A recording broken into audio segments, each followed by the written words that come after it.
Hey, everybody, and welcome back to Photographer Life Check. I'm your host, Qurissy, and today I have an incredible cinematographer and a lovely friend, Sade Ndya. Burr, burr, burr, Thanks for burr. having me. So stoked to be Thank here. Thank you so much for being here. I'm so happy we could talk today. I'm super excited to get into this conversation, but I'm trying out some new things and a different way to start out the pod. So, eventually, like I was telling you a little bit earlier, I want this podcast to be in person, which would Mhm. make this segment a lot easier. But I didn't want to not do this segment. And this one is called Photographer Fit Check, which Ooh, we just gotta do a cute love fit check. You don't gotta stand up or anything. You know what I'm saying? Like it could be something just like a shirt, jewelry, glasses, something you're wearing. yeah, To just let the people know, how you come into the shoot today. right. I got a little jumper. It's really soft on the inside, so I feel It looks very like too. It looks like thick and soft. right. I always got my gold little hoops on me on set. It's just my Go little girl. Come right. on. Go Yeah. girl. And then the glasses, yeah, the spectacles are always a must for sure. Cute. That fit Uh on set too. oh, true. I always have gold on too. Photography check for me. I have on a Mindy merch. I just Hey, love Mindy, we love I it. love a Mindy's music. Just like And then this shirt is just so beautiful and the colors are perfect. So had to put on my a Mindy on. Shout out to a Mindy. shout out Mindy. Beautiful. Okay, so let's get into photographer life check. And for those of you who don't know, photographer life check is literally just a life check in. It could be about your career or just how you feeling today. So quick check in. What's your photographer life check? Hey, I was reflecting on this actually because I think it's important for photographers to check in on themselves and check in on each other. Like I love like the community that we've built out here in LA, and I love how you want to be transparent about that as well. But I would say like my photographer life check right now is just very transitional. Like I'm kind of going back to school right now with this artist residency that I'm doing. At the film Hey. which is really dope. I'm really excited about it. It's like it's basically like a simulated independent studio system, and we're making our own original shorts, and it's going to be like programming and slam dance. So it's like a great, just like community Oh my God. experience, which is dope. Like it feels like I'm going back to film school in a way where I'm like going to class and I'm like meeting with directors, Yeah. talking about ideas and riffing, and it's like bringing back that like that experience of play that I love so much when I was coming up, and so a lot of like work has been put to the side to really just focus on this transition and like focusing on kind of shifting my portfolio too and going from more so commercials into narrative and long form feature. I'm excited to talk I'll get a about little praise. that. I'm praying that'll be dope. Okay. Also, congratulations. That's really cool. How long have you been in the residency? So it started in February, so and then it's going to be going until Hey. June. So it's practically all year, which is wow. Yeah, That's so I'm beautiful. I excited. mean, who else would they choose? I mean, come on. I appreciate it. Shout out to the residency. And I'm really excited that you said that you're in this transitional moment because you do have a ton of commercial work. Hmm. And I wanted to talk about it a little bit, but one thing that stood out to me, and I guess for folks listening, I'm not new to Sade's work or even like speaking to Sade. Like, I feel like we're pretty good photo friends. We've worked on projects together. She was in a photo series that I shot called Photographer's Site. Yes, I love that. So, you know what I'm saying? Like, this isn't brand fresh and new necessarily in terms of like my understanding of your work or anything. And I am just a consumer of your work outside of like being up here in this space. Mhm. But one thing we haven't talked about that I was really curious to learn about you is it seems like community organizing is really important to you as a person and also essential to the work that you do. And I feel like it shows up very evidently in your work. Mhm. And I guess I have a couple questions around that, but I'm wondering to jump off which came first. Were you like a kid, early age, just already deep in your community organizing, or did you find your love for photography and film and then figured you'd utilize it for some community work? That's a good question. Because, yeah, that is a big part of my identity as an artist. I feel like from even when I first started as a cinematographer, but I actually started organizing when I was in college. I went to a school out here in Pasadena, and it was like classic traditional film school vibe, but the biggest thing was a lot of the curriculum lacked a lot of like diverse representation. So a lot of the filmmakers we were learning about were Eurocentric filmmakers, and they didn't really reflect a lot of like who was in the class as well. And so for me specifically as a Black filmmaker, my best friend in college, she was an Asian American filmmaker. We were left out of so many conversations. And so Mm, there was this startup group called Anti-Racist Classroom, and it was started by a few other Black art students that were in a whole different program than the film program. But we ended up kind of organizing at school because we were feeling the same core issue amongst departments. So like even in the fine art or in the photography, it was just naturally. diverse representation in the educational curriculum. And so we started this thing called Anti-Racist Classroom, and we were literally having these larger conversations with our professors and holding them accountable, and also doing Wow. like workshops outside of the class system. Like we were basically those students going the extra mile to make sure that like identity wasn't lost in our art, essentially. And so like having that community in college really just kind of set this tone for the rest of my organizing. I wanted to like keep the conversation going because I saw that even outside of film school, there is so much structural work that needs to be done. There aren't many Black women, Black folks, period, in the cinematography field, let alone in the whole filmmaking industry, you know? And so Mm-hmm. a lot of my organizing work kind of was a catalyst of that. But then since then, I've been able to work with this nonprofit called Made in Her Image, where we host film camps for young women and non binary folk of color, which has been just super inspiring because I didn't really have many resources as a filmmaker coming up. I didn't have a film camp. I didn't come from a Yeah. community of filmmakers. I was very much so like came from a really small town where being an artist wasn't even like conceptually an option as a career. And so being able to offer that up for the next generation has been like so important to my process because it's like I don't want to be the only one. I want more of us to be fostered in. And it's like, if I'm getting in, I'm going to creep the door open so more of us can creep in as well. You know? Okay. Yeah. It's so interesting too. I completely resonate with that idea of like this wasn't even conceptually an option. Yeah. And somehow we still found ourselves here. So I'm really proud Right. that you've done this work. But I do want to pull up Made in Her Image real quick so the people can see. Of course, as usual, all these links will be in the description box. But I mean, y'all made a beautiful website. It needs to be seen. So I'm about to show it right Yeah. now. Shout out to Malachi, the co-organizer. She's so great at the design aspect. Like, that's what I love about it too. It's like all like Black women ran, and it's like our vision is from behind the scenes too, in front of the camera too. And so we shot this whole curriculum that we're looking to launch eventually. We'll see when it comes out. But we recorded Hey. me. I was doing like a little bit of a cinematography breakdown. There's a gaffer, a shooter, incredible director. Kay, Asian American woman gaffer, she's incredible too. This is so She's tight. done lighting on most of my projects. So it's like just Hey. being able to learn from other women in the industry is also so pivotal too, because it's like you already know we bring our own sauce, we bring our own flair, and it like just feels way more intentional. Denise Was Davis, that Secure, Naoe? I think that's how yeah, you say her name. Naoe, yeah, incredible. Naoe. Yeah, Yeah. Hey, shout out to Naoe. I also love that this is the header too, because one thing that most of us being Black women, but people of color at large, I think when we go to certain websites, we definitely look for ourselves at the hmm top, hmm especially when we're looking for places where we could find support or places to support. So it's just like right at the top, you know, this place is for you. And I really right. appreciate that. Hey, I love that. Shout out to Made in Her Image, also a great name. Hey, yeah, shout out Malachi, came up with the name. So, can people like get involved with Made in Her Image in terms of like a place to find community, Hmm or do y'all host like workshops, residencies, anything like that?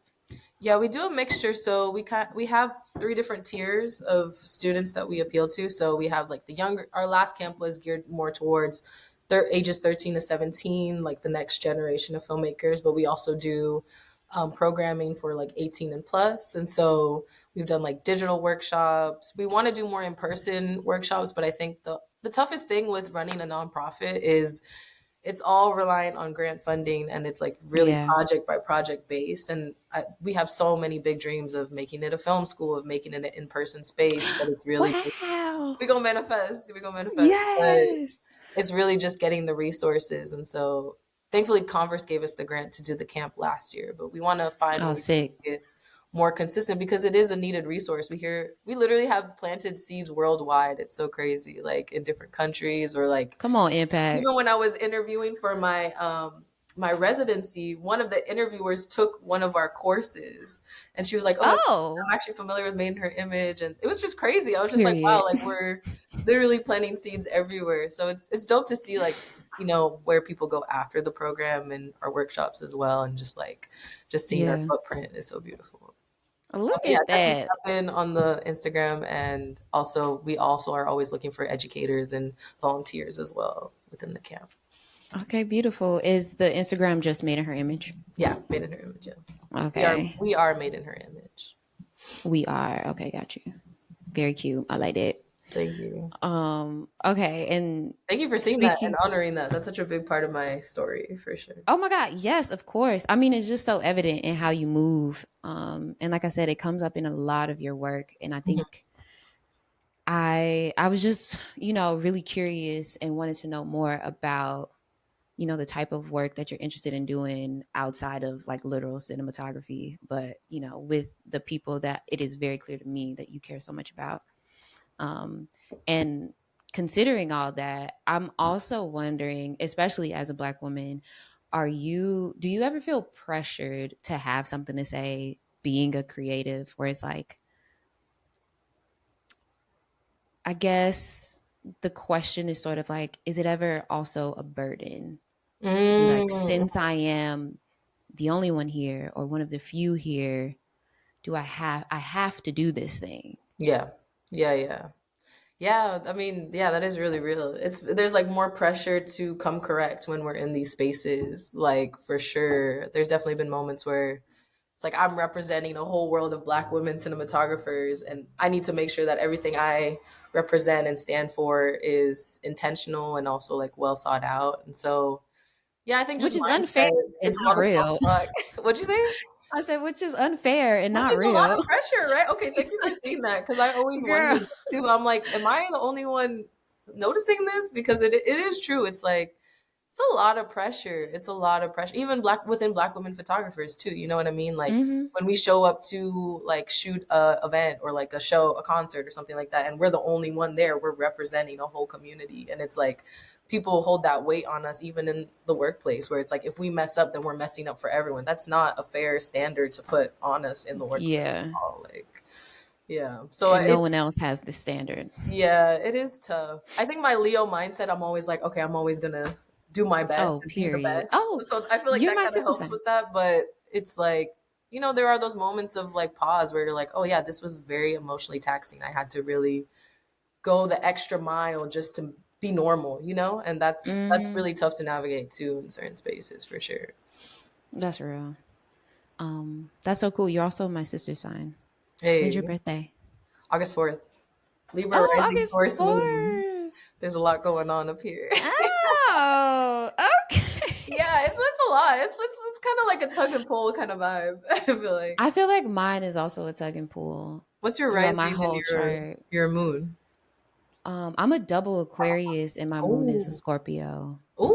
okay, interesting. It's a lot is going on.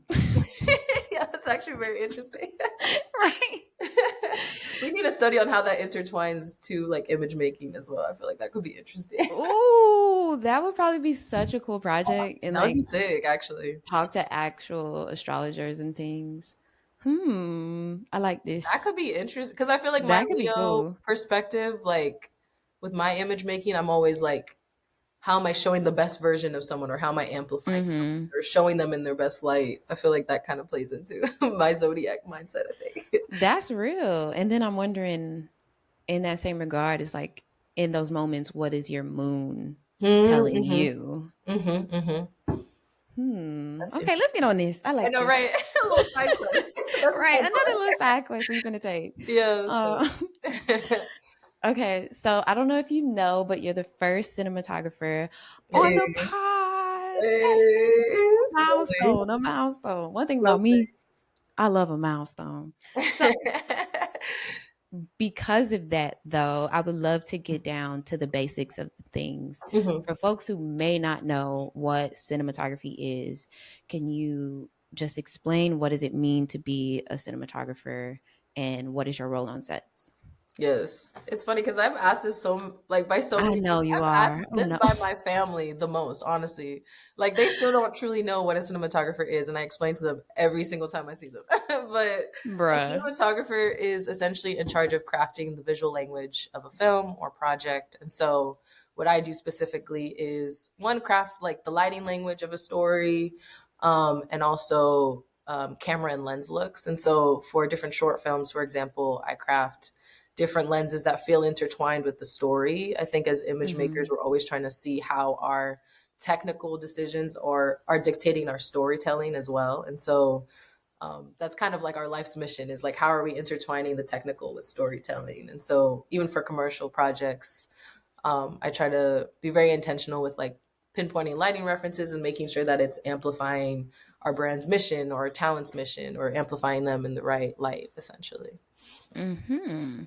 So it's a lot of kind of like a lot of technical work in that Yeah, regard where it's you have to know technical your and gear. creative, essentially. Yeah. Yeah. And also just Um delegating to crew too. I think the biggest pressure that a cinematographer goes through is quote unquote what they call making our days. And so making sure that we're delivering the crew to the finish line and making sure that the crew is delivering what we promised creatively to the client or the director or the creative director or the talent, etc. mhm. Thank you so much. Yes. Okay. So knowing that, I like to think that how I think about cinematographers is I think you guys are one of the best on set at translating your imagination. I Hmm. think, and that's one of my favorite things about cinematographers. It's like you guys have to know the gear and then also have the imagination to know what it'll look like, Yes, yes. and I love like it. putting those together. So I want to pull up your website and let folks kind of get a little preview of the work that you do. But I am very curious while I do that. What are you deeply imagining about right now? Mm.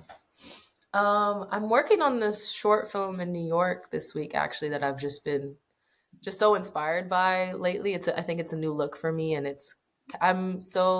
I gravitate so much towards Black family dramas specifically, and so we're Mm. gonna be shooting in a traditional brownstone, and it's all like rich, warm, like brown tones, and we're playing with some filters Ooh. on camera. There's this filter called the chocolate filter, and it just brings like this just like rosy warmth to the overall image, and so Oh my God. just kind of romanticizing, just like the black family structure, but then also it's interesting because it is a project that is deeply commenting on grief as well. And me and the director have been dissecting what grief looks like within the Black community. And it's just like across the board, we really bonded over the fact that it's like when we are grieving, we're not just sitting in like a blue room. You know how like they make certain films out to be where it's like you're grieving and you're in a blue room and it's dark and it's really like gritty, but like for us, we see like vibrant, warm lamps and color and smiles and Mm-hmm. celebration of like the life that was lived. And so that's something that we're really trying to translate into the tone of this film. And it's just been just inspiring to kind of tackle building out. That's beautiful. Can we get into your more narrative work? So the Yes. film that you're working on in New York, is that also a narrative piece? Yes, it is a short film with this incredible director, Okay. Ty Lee. He's killing it. Hey, okay. So let us know, like, what made you want to do this transition? Was it always like a part of the dream? Mhm. Or is it somewhere that you just are right now? It kind of was always a part of the dream. I think coming up as a filmmaker, I always knew that I wanted to make Black independent films. Like that's always been my end goal. But I think I went on this little side quest and did some commercials here and there. And it's been really fun too. Like I've been able to work with some incredible leading women, Meg, of course, and play with Mm-hmm. different lighting looks and get all the toys to see what they do, you know? And so now I know what everything does to really transition into the narrative world and be more intentional now and kind of pull back and focus more on like what am I trying to say as an artist and what kind of legacy do I want to leave with my work, I guess. I know that's like a big big thought to kind of think towards. That's But a it's like, big what am question for I? yourself. Yeah, it's a big life question, but I think that's what I've been reflecting on this past year is like, what am I trying to say as an artist, and like what am I putting out that's truly me? You know what I mean? And I'm still going on that Hmm. journey. I'm still figuring out what that looks like, you know?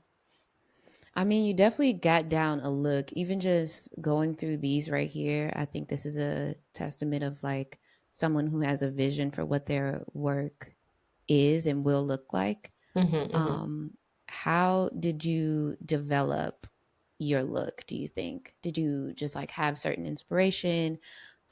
Of course, it's like trial and error in there, but Right. what is a part of like finding that inspiration?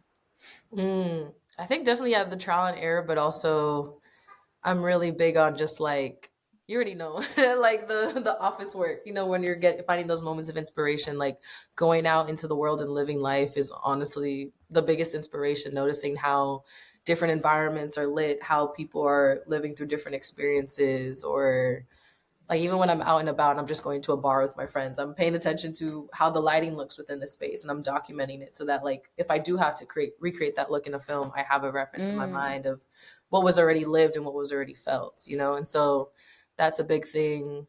My I'll show you my bookshelf. I have Ooh, an obsession with fine art books and photography books. I'm always using that as reference. an expensive And obsession. expense. I My mean, even God. these. This is $100 right here. All these art books, but they're like Oh so my God. they're so helpful. I have this one that's really good. It's on color theory, the Soul of a Nation show. I was really impacted by. You Uh, can bring it to the front if you want. yeah, I got you. These are actually some good coffee table Also, I chairs. love this chair. Is this mid-century mod heaven, girl? You see me? You got a vibe. Yeah, I know. Oh I be in the yes. house just being creative, honestly. But this was a great Love show. that I book. love all Yeah. the portraits in this because paintings, honestly, are such good reference for photo work too, and just like seeing just how different people like approach even like highlights and shadow areas. You know, it's kind of pushed me Mm-hmm. to experiment with lighting more because it's like there's beauty lighting, right? But like, how are we stripping things down and like using it to tell a story? So I feel like this kind of curation kind of really inspired that. This color theory book is just a helpful resource. Like, obviously, this is not the kind of book you read front to back, but it's like it's like Right. like a little artist dictionary. You go back and you reference it when you need it, type of vibe. I too have a color theory book that I keep. Yeah, Is it on in here? deck. No, it's not in here. Yeah, I keep it on This one deck. And too is plus, good. they always have good. Oh, the new Black This Vanguard. one Come is on. the classic. Yeah, Oh my God. I'll also throw these books in the description box for folks who are interested and maybe haven't heard of them.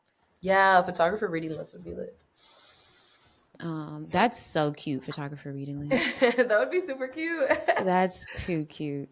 I'm getting This all is making me think about one of my favorite quotes, honestly, from the entire project that I did for photographer's site, but specifically from yours, where we were talking about your eyesight.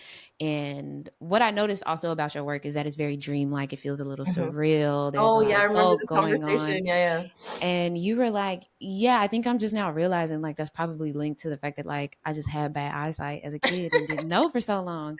yeah, And I love that connection because there's something about literally just living and seeing something and being inspired by just yeah. like something that is actually happening. Like, I don't know. I feel like sometimes creatives feel hella pressured to dream up like the biggest idea and it has to be Right, like very grand right, and right. have some like cool animation CGI situation thing going on. And it's like, babes, I just had bad eyesight and now I make beautiful art. Like, Right, right. I love it so bad. Right. I was just trying to make sense of the world myself, and then y'all came on Literally. that journey with me. Like that's what It's it's giving. like, bro, how did you develop your style? I simply could not see. I could not see for the love.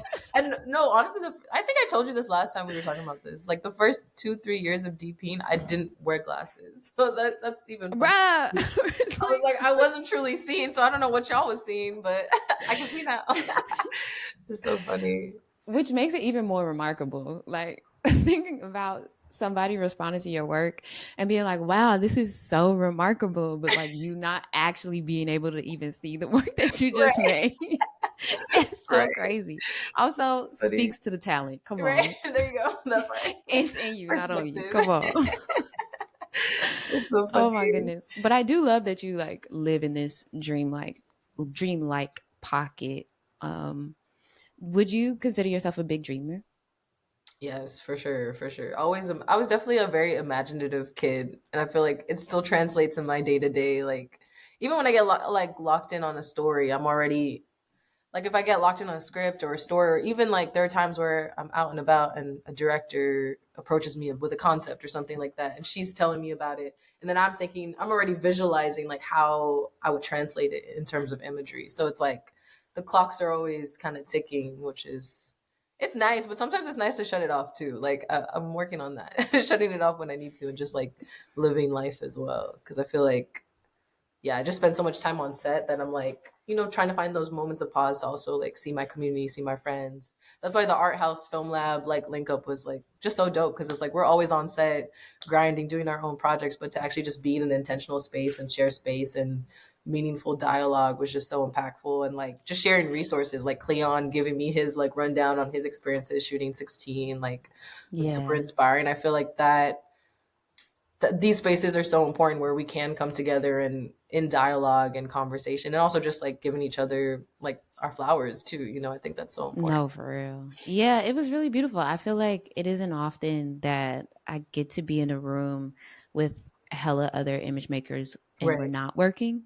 right, Then it was like, damn, like it's literally just the homies. Like this feels so right, good. right. Like left and right, like it was like Right. so great. It was like I couldn't keep up. I was ready to so many, but Literally. it was beautiful, and it was like, oh wow, this needs to be a consistent thing. Like imagine the art we can all come together and create too. With the years it just reminded me of like what they were doing with what was the underground museum. It kind of gave that Oh essence, but for yeah. like black photographers, which was really dope. That's why I'm like True. excited to see Rest it. in peace to Underground Museum. I One of the know. business that closed in the pandemic. We miss you. Yeah, we miss them for real. That was like such a great community resource, and just elevating our art. It was beautiful. Yeah, I was excited too because I got to visit a couple times before the pandemic. Hmm. And I was like, okay, like I think this might be a good spot. Like this is my kind of vibe. I'm liking it. And Yeah, then we know what happened. I Um, know. And that was, but I shout out think to Art House. their space was the first time I ever saw Deanna Lawson's work in person too. Like they had Mm, an exhibition of her work, and it was like blown up prints. I'll never forget that. I thought that was beautiful. yeah. Shout out to Art House though.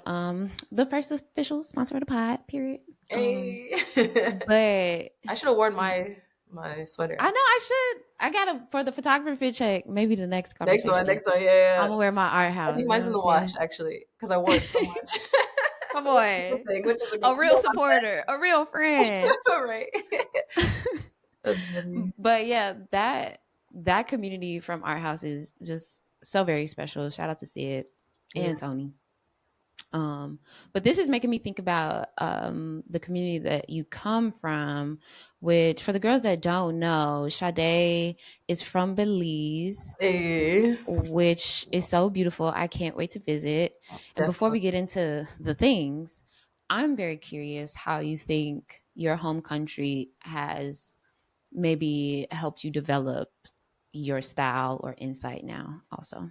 Yes, I was actually just talking about this the other day. That's so funny. But Oh, I mean, yeah, like growing up in Belize, it's like you're literally in the most beautiful place in my mind, and on the planet. The water is super clear, the sun is always shining, and there's just like just so much richness and color in life, and just like the natural textures that exist within the space. Like even when I go back as an adult, I'm always getting inspired, and I think it was always like intrinsically in the back of my mind, and I think I took it for granted as a kid, and now going back as an adult, I just see it in a whole new light, and it's oh, it's always going to be a part of my identity. And the dream is definitely eventually to one, build more infrastructure out there, but also like shoot a film out there. I think that would be such a monumental experience for me as an artist, and just like making like writing a love letter to my roots and my family. oh, And a lot of my family is honestly going through gentrification right now. It's kind of crazy. Like a lot of tourists are coming damn. in, they're buying out properties, they're pushing people out, they're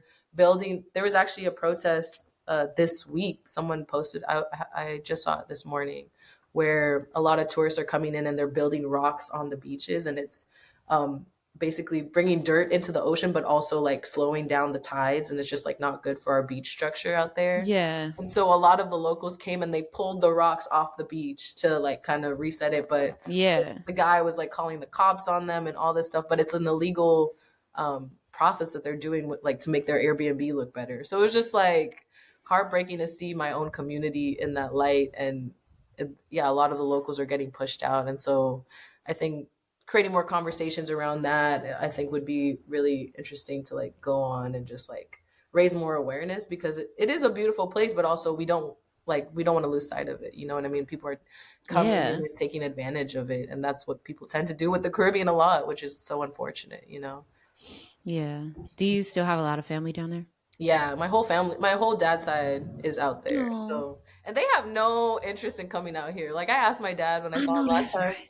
I was like, "Do you want, do you want to come visit or anything?" He was like, "No, I'm Nah, fine. he said I'm no. fine where I'm at. Y'all got a lot going on out there." And I think that's true, honestly, He because said, "Baby, come on down." Like, yeah, they're very much so like we come there. My grandma is coming out here for the first time in a while, which is gonna be oh, really dope this cute. summer, which is gonna be dope. Just to like show her how they don't really understand what I do or what's going on in my world, but they all are always rooting for me, from the outside looking in, which is dope. That's hella dope. It's also so cute. I feel like grandmas have come up in almost every conversation I've had on the podcast Really, so far. yeah. Shout out to grandmas. Like, y'all are truly the lifeline, I literally and know, for real. figuratively. They teach us our cadence, our My values, our goodness. manners, our etiquette, everything. Like I would not be here without both my grandmothers. They're both Hello. very different, but also have taught me so much, I feel like. Same. My grandmas are very, very different. Completely opposite ends of Opposite the side. spectrum. That's how mine are too. It's so funny. Oh my goodness. There's also like a pretty decent um Belizean community out here. Yeah, yeah, 100%. I've been meeting a lot of, especially Belizeans within the film industry. Like, True is an incredible like composer. True is so True was killing incredible. it. He's Like, he did a LA live right show the other now. day, and I mean, Yeah. it was like no, it was a few months ago, but he did a live show, and I just like pulled up randomly, and I was just so inspired. It's like it's a dark room. It's like very low key in Chinatown, and he's on his Kanye shit, like just making incredible intentional art. I thought that was really inspiring, and so we've been trying to create something for Belizean artists out here. I think that would be really Oh, that'd be monumental because I've been sick. meeting so many, and they're all looking for a resource and a community, which Mm, is really dope. And Trey is a gaffer. It's crazy. Trey, this gaffer Trey, he's technically like my cousin because we have the same aunt. We were really? comparing notes, but how we met was out here in LA, and we were at a random art event, and we were just comparing notes, like, "Oh, I'm from Belize too," and da da da. And then he's showing me photos, and I'm like, "Wait, that's my auntie," and he's like, "That's my auntie," and I'm like, "Hold on," like, and Oh so it my was crazy. And then since then, I've been able to bring him on set as a gaffer and a god. lighting assistant, and he's Nice. been just coming up, which is so dope. So I think like creating that ecosystem for us has been really important because it's like just seeing those familiar faces and like still being able to have community around on set is so important, and it just goes such a long way. I'll get his Instagram for you. I definitely want to shout out True and Trey. True and Trey Um, killing it, yeah.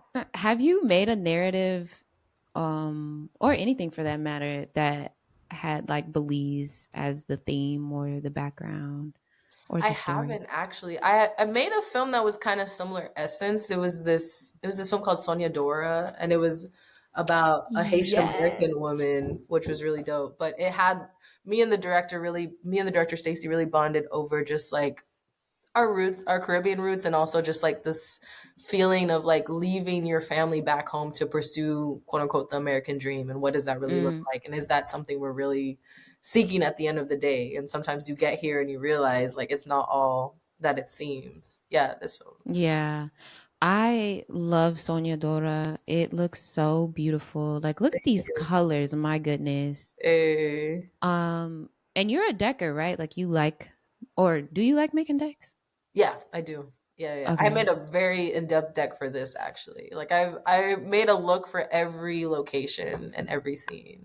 That's I was considering pulling up the screenshots because I definitely did research. I do research for all of my guests, yeah. but I did find the talk that you did where you showed this deck, and I was like, Mhm. I loved seeing the before and the after, Hey, and y'all I can actually really send put you the link in. for it. Let me see if I can find it. Oh yes, please, I'll throw that in there too.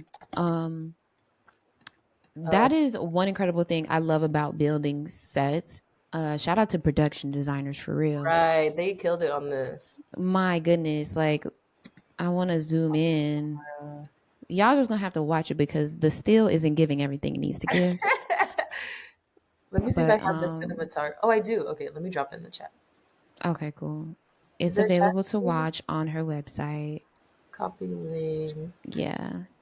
Put it in the first chat. over here, right? Okay.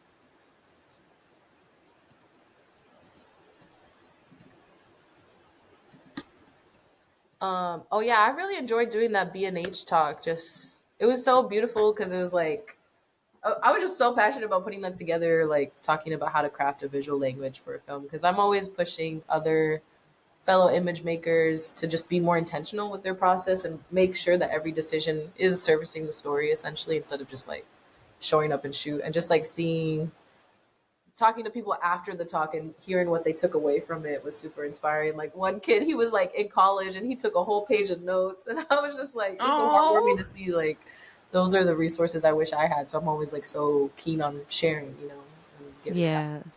I think you are just a well of knowledge. So I really appreciate you sending this link too. Hey.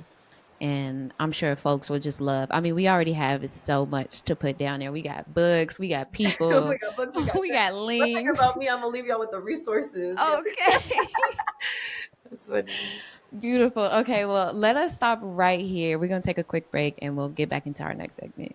Today's episode is brought to you by Art House, the first Black owned film lab in the city of Los Angeles. All my photography homies love Art House because they specialize in C41, black and white, E6, and ECN2 processing for both 35mm and medium format film, all while using a custom built cinema scanner to get you those stunning movie quality stills. So go pick up and drop off a roll at their new location in Chinatown and check them out at arthousefilmlab.com or arthousefilmlab on IG and tell them we sent you. And we're back. Okay, so our next segment is also a little bit of a new segment that I really love because I read this book, Photographs Not Taken, Mm-hmm. that is just an idea that I think about a lot. This book is a collection of essays from photographers and image makers about the photographs they never took that they wish they could have. Oh wow, Um, this is a thought I have all the time. I think about the photographs I have never taken a lot. So I'm very curious to learn what photograph have you not taken that is always on your mind? yeah. Wow, that's a good question. If you want to give you some time, I can go first, but Yeah, you go first. Let me think about mine a little bit okay, okay. because I feel like that is that's a good question. Okay, so there's this one. It was last year. I was walking down the street. It was maybe 8 o'clock. So it was dark, but not like super, super dark. Mm-hmm. And there was a fire truck, and they had just put out a fire. It was before the tragedy of all of the LA fires. It was a much smaller fire. They had just put out the fire though, and there was a firefighter standing on top of the truck, just perfectly underneath a street light. Mm-hmm. And the way I was walking towards him is I saw just kind of like the silhouette of like the side of him. And because it was dark enough, the front of him was a silhouette, but he was kind of backlit. And then you get the lights from the fire truck. It was just the most beautiful scene. It looked so powerful, so eerie at the same time. Cause I'm also like, what am I walking up on? Like, oh my Right. God, what's going on? It was the most beautiful photo. I wish I had my camera to take the photo because he also stood there for just enough time that if I would have had my camera on me, I could have taken a photo. It was absolutely beautiful. And I think about this moment all the fucking time because I wish I took that photo. Wow, that's a crazy story. I love that. Because that I do be feeling that too. Like when I'm out and about, just living life, and then I just happen to leave my camera at home. It's like the iPhone doesn't Man, it doesn't hit the same when you can it's not actually the like frame same. up and like dial in. That is so true. It's not the same. It's like that's the beauty of like real street photography though. Like the way Yeah, they catch the moment that I personally would have to be like, okay, wait. Like give yeah, me a moment. Shout out to street photographers, the real ones. yeah, yeah. I would say a lot of my like photographs I wish I would have taken would have been like back home for sure because I think when I was a kid, I did when I would go visit, I would take photos of like more so the landscape and the landscapes, the beach, the ocean, and trees and animals and all that. Like when I was more in my Yeah. play period, but going back, I wish I would have taken more portraits of my family members, and they're very much so like they don't like their picture being taken, but it's like Man. not asking for permission and just taking those candid portraits. Like I just have such specific imagery in my head of like the like there was a in my home village Placencia, there was like a house that I lived in with my parents, and right across was my cousin's house, and we would Mm-hmm. see each other every day. Like that was like essentially a sibling to me, and we would have dinner together. We would wake up early and go to the beach together, and we would just have a day Yeah. structure. And then it would be like our houses, and then my auntie's house was like right in front of us, and she was taking care of my great grandmother who was like much older at the time and just like a little more quiet. And so we would always like pass by their house to like say good morning, good afternoon before we would go out and play Yeah. sort of vibe. And so a lot of those moments where it's like just having all my cousins on the same block and we were all young and just like experiencing life. I wish I had more imagery around that because that's such a big part of my identity and even just my cadence. Like growing up in Belize, they're very much so like good morning, good afternoon, and then you come to America and everyone's just like why are you Why greeting are me? you talking to They me? don't Yeah. they don't greet each other, and it's just like there's no decorum. But in Belize, it's like it's such a big part of my roots just to be a community person. I think that's Mm-hmm. definitely rooted in my identity for sure. That was definitely, I guess, I feel like culture shock is a little too strong for me because I'm not coming from another country. I just came from Chicago. But Hmm. Chicago is very much in that way, at least specifically black neighborhoods. It's like if you're walking down the street and you see your elder on the Right. porch, Even if you you don't say know them, hello. you say Right. You hello. say Yeah. hello. Or Yeah. just like passing somebody on the block, like you say, hi, good morning, or something like that. And when I came out here, I would do the same and everybody I would be don't do like, that. I'm like, yo. Yo, that is so real. That was like the first thing I kind of noticed about being out here. I'm just like, oh, we don't do that here. But it's like Right. even us moving with that same like those same roots, there are those elders who do see that and they respect that and they like that we're still like carrying it on. Man, when I get one of those moments, I am always so happy. When I get an older black man that be like, "Hey, young queen," or like, "I Right? see you, sis," I be like, You're like, okay, yes, we on the same page.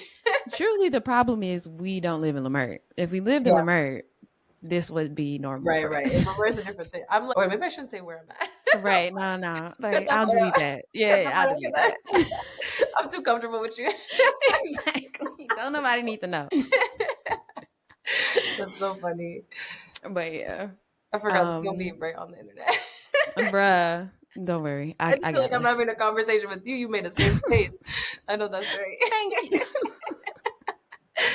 It's funny. Oh my god. Okay, so let's move on to the next segment. Our next segment is the gear don't matter, but Hmm. I love this segment because I still want to love on the gear that we use, even though people try to make it seem like the gear makes the photographer, makes the filmmaker. Right. Um, but which isn't true because, like I always say, if it really did, we would all be taking the same photograph, and we do not. Right. Right. But still, in that regard, I want to shout out to the gear that we use because we do grow and love it, and some of us even name our gear. So I would love to know what is your favorite piece of gear to use on set. It doesn't have to be a camera, but it can Mm. be. Mm. I think my biggest secret sauce is the filters. I'm so big on like creative filters Ooh. and like transforming the world. So like I use a lot of like warming or cooling filters depending on the scene and the mood. even on this next short film I'm doing, we're playing with a lot of diopters. So it's basically magnifying a part of the image, and it makes like the world just feel like there's a lot more depth. And so we're playing with a lot of Mm, like split perspective, where it's like, you know, those classic like old cinema movies where it's like someone's in the front and that's a split diopter, and in like the that. background Yeah. something's falling off type of vibe. But doing that through a modern Oh. lens, which I think is going to be really interesting, and just like playing with perception and what imagination looks like. We're doing a lot of like trippier filters. We're doing like the classic clear filter with like Vaseline on the filters Oh, to kind of blur yes. it out as well. It's really just like experimenting and seeing what we find. But it's, I think what's been inspiring about this film that I'm working on is like it's challenging me to like play with the like really tap into the imagination and like explore what that Mm. looks like. What is someone's perspective, like own intrinsic thoughts and visions look like that the world doesn't see. And so that's been fun for me as an image maker, because I'm like, oh, we get to play, we get to experiment and stuff like that. But Yeah. definitely on every shoot, I have curated like a secret sauce, like a package of Come filters that on. exemplify the mood or the energy or the tone that we're going for. Come on. She gave y'all the secret sauce today. Right. Little gems throughout. Hey. Okay, beautiful. And our last segment is the shoot your shot segment. That's hard to Mm-mm. say sometimes. Shoot your shot segment. Hey. Who is somebody or company that you would love to photograph for or work with? Mm. Doechii season. I've been Come such a on. I've been such a fan of Doechiiiiii's like whole journey, but just like how bold she is with her fashion, with her energy, with her performance energy, to do like a music video or like a visual album sort of deal for her would be so dope, just because Ooh. she's such a she's like, just, you know, when I like think of like people who are representing black women in like an alternative or like a new site, like she is my reference. And I think she's just been killing it with her voice and her lyricism. And even like the other day, me and my Mm-hmm. friends were doing karaoke, and we did Denial as a River on on karaoke. Come And I don't know on. why we thought we could do that, but like doing it gave me respect for her. I was like, yo, the breath work and like, you know, how you have to bounce back. That is just pure, that's talent, honestly. And she makes it look so effortless, which is dope. Man, I can't shut up about it. Dochi's so raw, and Yeah, it's so clear that she put a lot of effort right. into her She's been artistry. building up to this moment. Yeah. My God, like Yeah. really the one. So Dochi, I know you listening. Dochi team, I know you listening. Doechii team. Get Sade on the line ASAP. Hey, Okay. it's funny. Period. Oh, beautiful. Oh Lovely. my gosh, Sade, thank you so much for coming and Yes, talking thanks for with having us. me. I'm so grateful to have you here, especially as our first cinematographer. Hey, That was thank very, you. very special. Oh, awesome. Kayla, yeah. Of course. Tell the people where you would like to be found. You can find me on Instagram at Sade India, just my name. But I also love personal connections. Catch me at Art House Film Lab for sure. Outside, like True. having these dialogues in person and meaningful conversations to like just keeping it going, honestly. And I'm sure me and you too, this is not the last conversation we're gonna have about all these things, which is dope. Okay. We're gonna be yapping till the end of time about image making and passions and all that. It's dope. Honestly, anybody I talk to here, you could probably catch at our house for real. Yeah, our So house for sure. Yeah. drop I off should some have warned film. the I should have next time. I need a No, for real. reminder. We really do. Yeah. Oh my goodness. Okay. Y'all can find us at Photographer Life Check on Instagram and TikTok coming soon. You can subscribe and follow on YouTube, Apple, Spotify, Amazon Music, iHeart, literally anywhere you get your podcast. And if you have any questions, any suggestions, people you want to see, you can hit us up at photographerlifecheck@gmail.com. And we'll see you next time. Have a good shoot, Hey. babies. Bye.